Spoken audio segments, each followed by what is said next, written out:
그러면 집에서도 어떤 부분을 같이 하면 좋을까요? 라고 환자분들 궁금해 하시잖아요. 시험관 성공률 높이기 위한 생활 습관에 대해 설명드리도록 할게요. 일단은 피해야 될 음식을 피하는 게 굉장히 중요합니다. 밀가루, 빵, 그리고 이제 패스트푸드나 단백질 중에서 동물성 단백질만 너무 차지하게 되면 안 되고 식물성 단백질도 같이 섭취해 주셔야 되고 과일과 채소는 너무 좋지만 농약이 많이 묻어 있을 경우에 또 환경 호르몬을 영향을 주고 있기 때문에 우리 몸에 들어오면 성호르몬의 교란 상태가 되게 돼요. 그럼 난소 기능을 제대로 할 수가 없기 때문에 농약이 묻어 있는 상태는 잘 주의해서 복용을 하셔야 되고 그리고 탄산음료, 커피, 술 이런 부분들은 전부 다 혈중의 호르몬 농도에 대해서도 흔들리게 만들 수 있는 부분이기 때문에 드시지 않을 수 있도록 많이 자제해 주시도록 하세요. 그럼 섭취하면 좋은 음식, 뭐 먹으면 좋아요? 이렇게 많이 질문도 하시거든요. 자궁에는 이제 해조류 부분, 뭐 예를 들면 미역이라든지 해삼 종류의 음식들이 조혈 기능이 있어요. 혈액을 조절해 준다는 뜻인데 조혈 기능이 있으면 좋은 게 우리 몸에서 조혈 기능이 가장 필요한 부분이 자궁이거든요. 그 이유가 자궁 내막이 점점점 그 시기에 맞춰서 증식되고 분비되면서 밖으로 배출해야 되는 이 부분이 전부 혈액이 하는 일인데 이 부분에 대해서 조화롭게 그 혈액을 잘 맞춰 나가는 부분이 굉장히 중요합니다. 그런 부분들에 있어서 해조류가 중요한 역할을 해주게 되고 또 브로콜리, 뭐 시금치, 쑥 이런 채소 부분과 식물성 오일을 같이 섞어서 먹게 되면 우리 몸에서 중금속이라든지 환경호르몬 등의 난소 기능을 방해하게 되는 안 좋은 물질들이 밖으로 배출되는데 훨씬 더 수월하게 됩니다. 난소 기능 저하가 있거나 혹은 난소의 그 배란 기능 자체가 잘 안 되거나 하는 분들은 이렇게 식단을 거의 몇 끼 드시면 훨씬 좋으세요.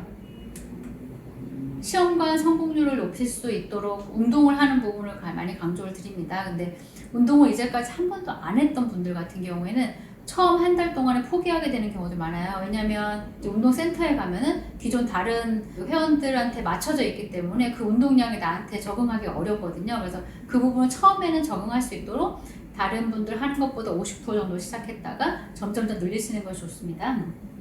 첫 한 달은 운동은 그냥 너무 힘들어. 하지만 버텨보자라고 하는 기간인데 이걸 잘 넘어가게 되면은 두 달째부터는 운동 좀 재미있기 시작하네?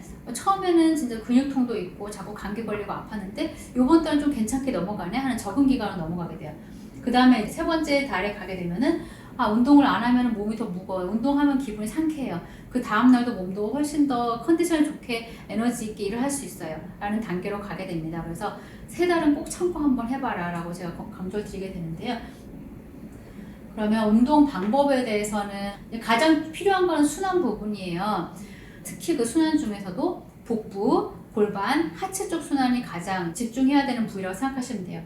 요가라든지 필라테스 부분 권장사항이고 조금 더 운동량이 있는 분들은 근력 운동과 유산소 운동도 같이 하시면 훨씬 더 도움이 됩니다.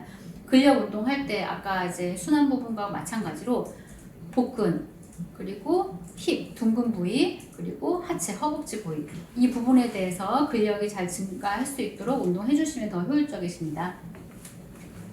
그리고 또 중요한 부분의 생활 습관 중에서 잠자는 게 있어요.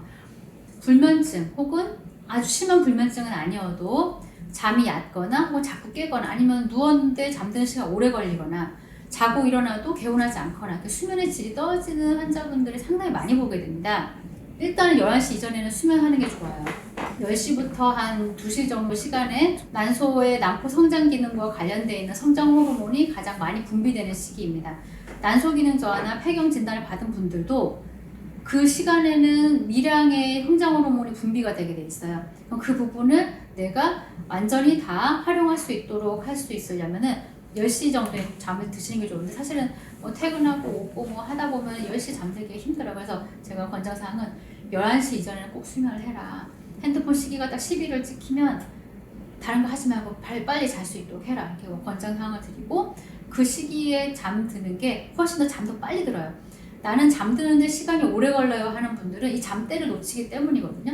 그래서 10시에서 11시 사이에는 이제 잠을 들 수 있도록 해주시고 방은 깜깜하게 수면에 대해서 연구한 논문들도 보면은 빛이 들어오게 되면은 나의 수면 호르몬이 방해가 되기 때문에 왜냐면 밤이라고 인식을 못하기 때문에 수면의 질이 떨어지는 걸 볼 수 있어요. 그래서 가로등이 있다든지 아니면 도로가라든지 불빛들이 있게 되는데 그런 부분들을 완전히 차단하고 주무시는 것이 훨씬 더 좋습니다.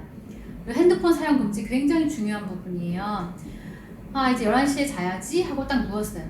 눕고 나서 제일 먼저 하는 게 핸드폰을 딱 켜요. 그리고 이제 여러 가지 정보를 찾아본다든지 사실 궁금한 부분이 있는데 그거를 밤에 하게 되면 시각적인 정보를 우리가 받아들이게 되면은 뇌가 막 가동이 되게 돼요.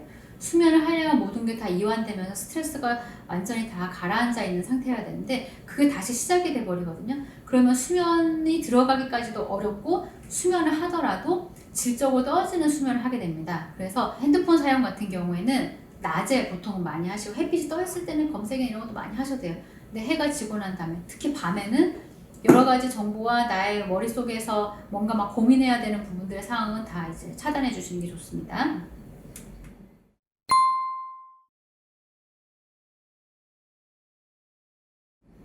먼저 이제 이분 같은 경우에 BMI가 25라고 하셨는데 25 이상을 비만으로 보게 되고 연구를 보면은 29 이상이 되면은 이게 하나하나 늘어날 때마다 자연 임신 가능성이 4%씩 낮아지는 결과를 보게 돼요.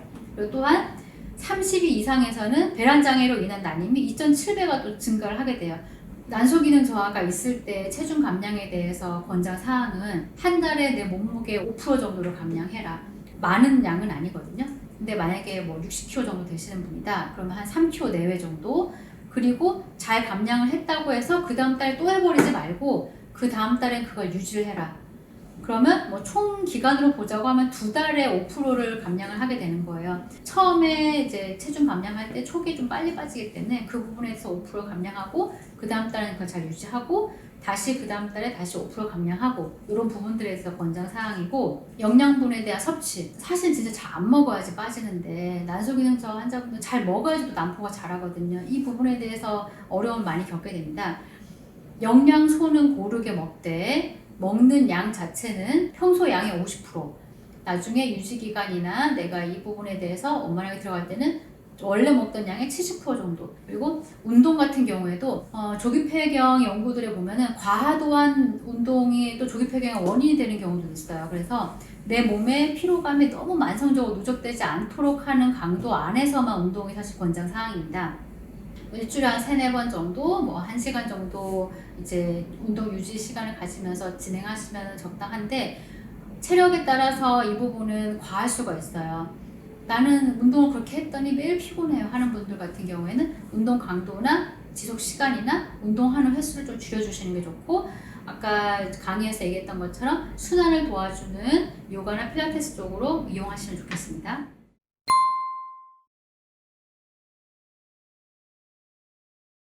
이 책이 어느 책인지는 제가 모르겠지만 사실은 아주 과도하게 먹지 않는 한 일상적인 생활에서 우리가 반찬을 먹는 정도는 무방합니다.